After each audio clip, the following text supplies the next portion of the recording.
Hello, welcome to Paris. I am going to give a lecture which is a continuation of section 1.4. We didn't quite finish it yesterday.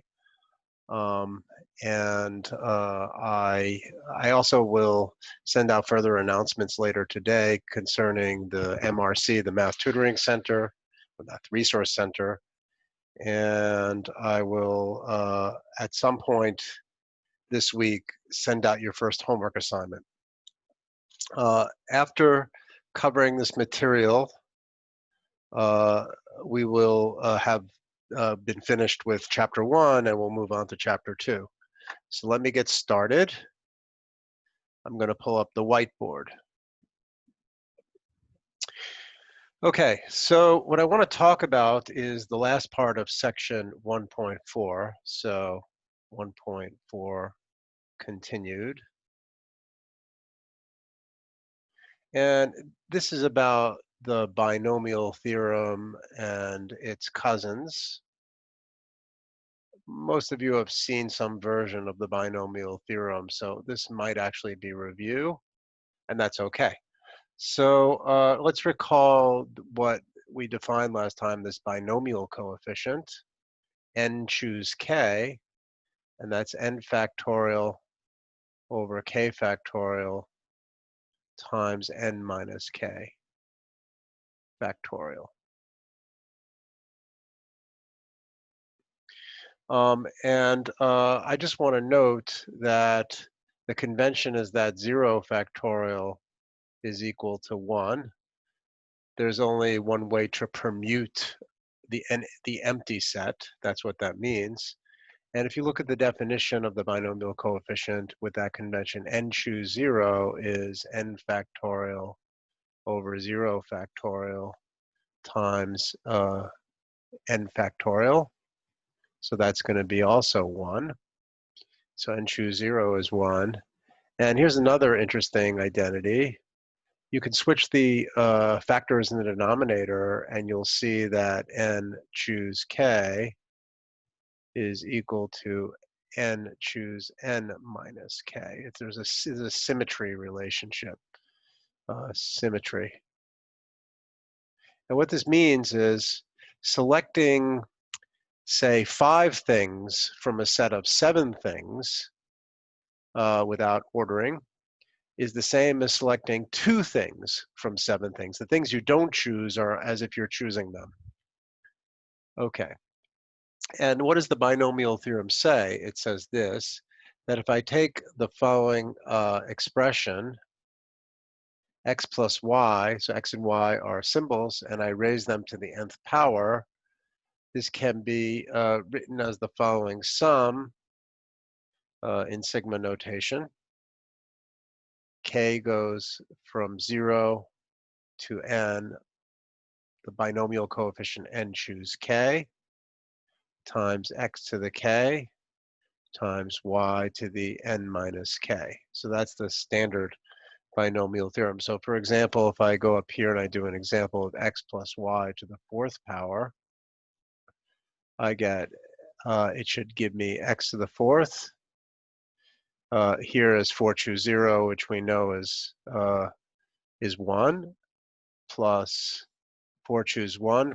N choose 1, by the way, is always n, because there's only n ways to select a single item from a set of n things. So we get n choose 1. Actually, I'm not actually writing this out quite correctly, because this should be, I should put a y, x to the 0 y. Let me start over here. It'll be better if I do it slightly differently, the way it's written here. So it gives me n choose 0, x to the 0, y to the 4th, plus n choose 1. I should actually put a 4 here. 4 choose 1, x times y cubed, plus 4 choose 2, x squared, y squared, plus 4 choose 3, x cubed, y plus 4 choose 4 x to the fourth. So we can write this as y to the fourth plus 4x y cubed plus 6x, 4 choose 2 is 6, x squared y squared plus 4 x cubed y plus x to the fourth. Okay, and in fact, from elementary school, presumably, or somewhere in your life, you remember Pascal's triangle, which tells you what the coefficients are of in the binomial, in this binomial formula.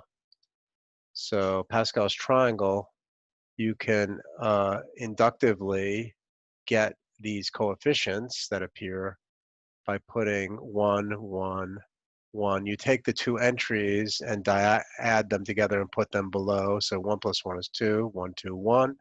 So that'd be like x. This would be like y squared plus 2xy plus x squared.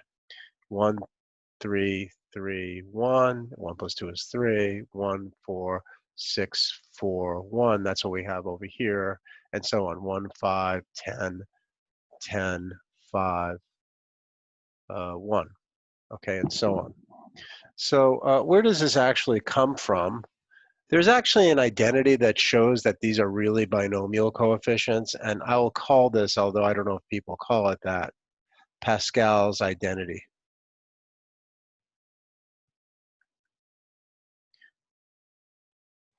Okay, so what does it say? It's supposed to say that n choose k minus 1, so here k should be at least 1, plus n choose k, so yeah, n and k are at least 1, equals n plus 1 choose k. These are the two entries on the Pascal table that are in the row above, and this is the binomial coefficient that lies below them. So let's actually prove this. This is not hard to prove, and I'm going to prove it over here.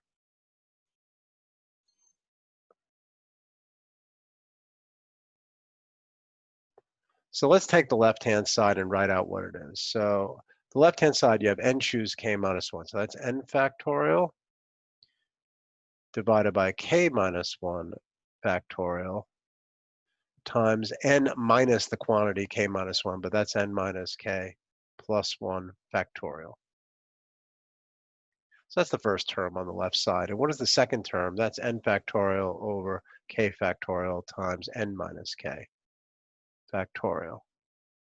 Now, I want to add these fractions together by finding a common denominator. Now, what is the common denominator? Well, the denominator of the first term does not have a k factorial, it has a k minus 1 factorial, but we can build a k factorial by multiplying k minus 1 by k. So we have to get an extra factor of k on the bottom of the first term.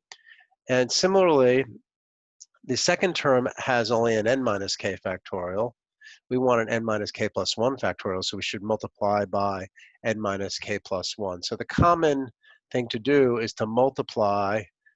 So we'll write n factorial times k over k factorial, because k and k factorial become k minus 1 factorial, n minus k plus 1 factorial. And similarly, the second term becomes n factorial times n minus k plus 1 over k factorial times n minus k plus 1 factorial.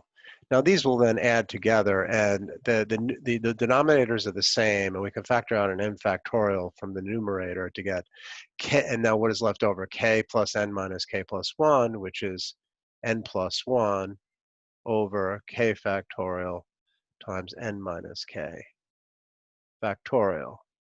And now the numerator is n plus 1 factorial over, oh, and I made a mistake. I apologize. This should be an n minus k plus 1 factorial, and it will be in a second. I just have to put it in. So, and there's n plus 1 factorial then, and the numerator is now n minus k factorial times n minus k plus 1. factorial.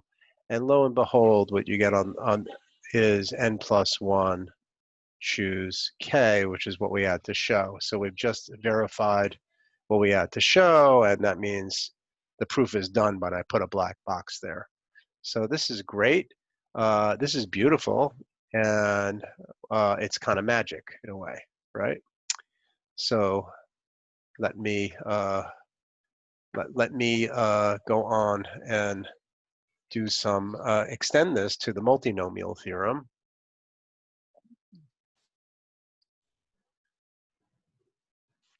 Okay, so that's the binomial theorem and the various identities associated with it. I'm going to briefly talk about the multinomial version of the theorem, and then I'll end today's lecture with a few problems related to the binomial theorem. So let me clear the screen. Okay, so what is the multinomial theorem? Instead of two variables, x and y, we consider instead a bunch of variables, x, 1, x2, etc. We add them together, say r of them, and we raise them to the nth power. So, and then the question is, can I decompose that as a sum? And the answer is yes, I can. And it's a sum, and let me just first tell you I won't tell you what it's indexed over, that comes later. It's going to be a sum over x1 to the n1 times x2 to the n2 and so on times xr to the n sub r, where in front of this is a multinomial coefficient n1 through n sub r. In order to make sense of this, we're going to be summing up over all expressions ways of decomposing n into a sum of non-negative integers n1 plus n2 all the way to nr. So the sum is over all such decompositions. And that is the multinomial theorem. Let me give it a title.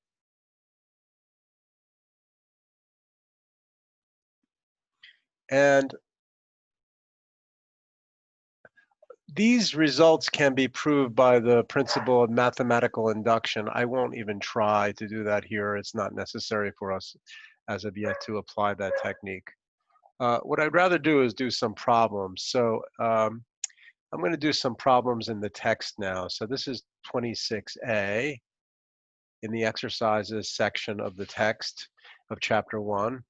So it says to show that the sum from k goes from 0 to n of n choose k, 2 to the k is 3 to the power of n. So this is like a number theoretic identity. And the proof is very simple. What we can do is use the binomial theorem. The point is that 2 plus 1 to the power of n, so we think of 2 as the x and 1 as the y, is going to be, that's going to be 3 to the n, of course.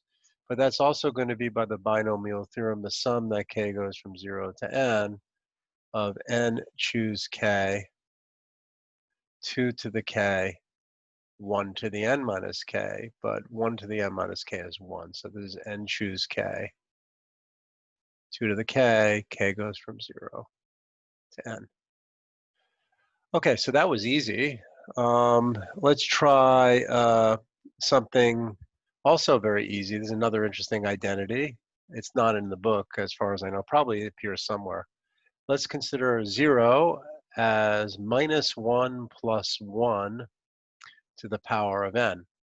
And we apply the binomial identity, the binomial theorem to it, and we see that that's the same as the sum, k goes from 0 to n, of n choose k minus 1 to the k, 1 to the n, but 1 to the n is 1, so that doesn't need to be there. And so this is an alternating sum of n choose 0 minus n choose 1 plus n choose 2 minus n choose 3 and so on, all the way up to, depending upon what n is going to be plus or minus n choose n. Depending upon whether n is even or odd, the sign in front of the n choose n is going to be +1 or -1. Okay, so that's another identity. The alternating sum of all these binomial coefficients adds up to 0. Another example is 2 to the k. So that's 1 plus 1 to the power of k. And that's a sum by the binomial theorem of n choose k. K goes from 0 to n, of 1 to the k times 1 to the n minus k, which is 1. So the sum of all the binomial coefficients adds up to 2 to the k. So that's 2 to the power of k. So that's another identity we can derive. These are very elementary to derive, and these are basic identities that are well known to people who work with these things. Okay, so the next thing I want to do is a problem from the text. It's page 17, number 23. So let me clear the board. Okay, so what does it say? So this is page 17, problem number 23. It goes like this. You're given a grid of points, and I guess it's a 5, 1, 2, 3, 4, 5 points going across. So I have to draw this.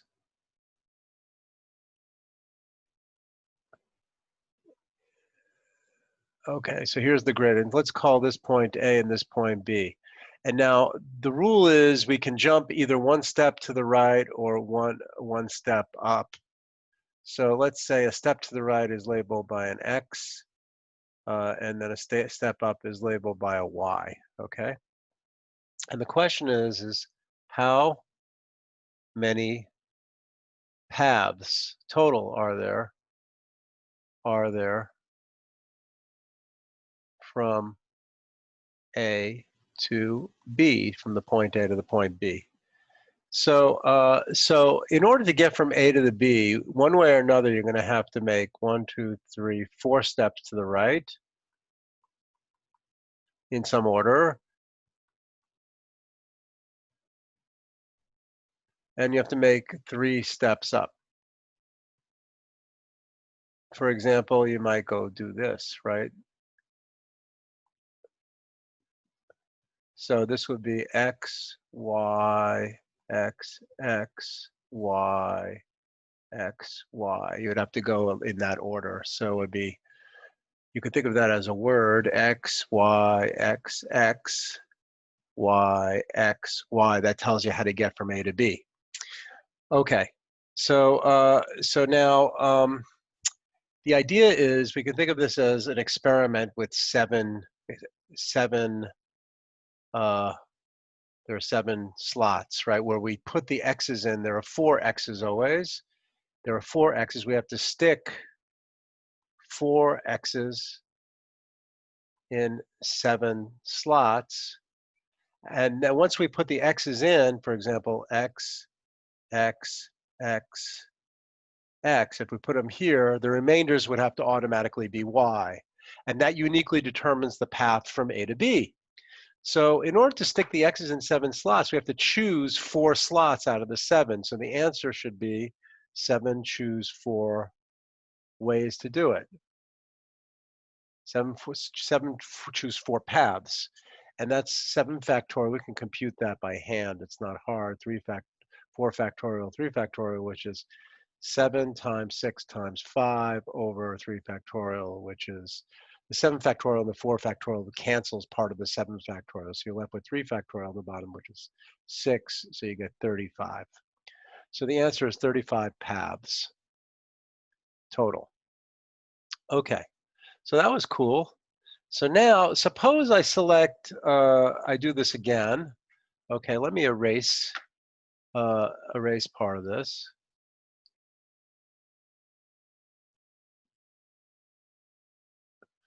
And I'm going to put back in the points, the grid points. Okay.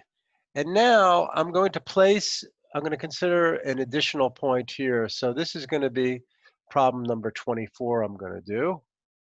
So let's call this point P. And how many paths from A to B go through the point P? So this is going to be, so how many paths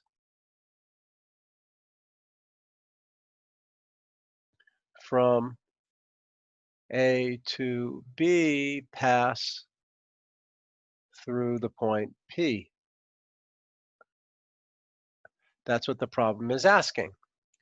And so in order to see what's going on here, you're going to have to A to P, to get from A to P, you got to go blah, blah, blah, blah. So it's like two X's and two Y's have to appear. And to go from P to B, it looks like two X's and one Y need to appear. So you have to take a path from A to P and then a path from P to B. Now, the number of paths from A to P,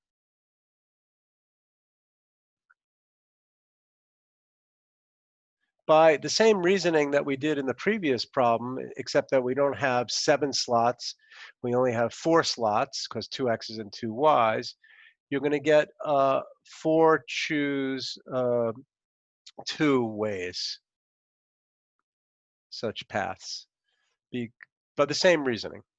Okay, and to go from P to B, the number of paths from P to B, well, it's got to be 2 X's and 1 Y, so it's going to be three slots, and we have to take 3, choose 2, it looks like to me. So now you're going to multiply these together to get the answer. So the answer should be 4, choose 2 times 3, choose 2.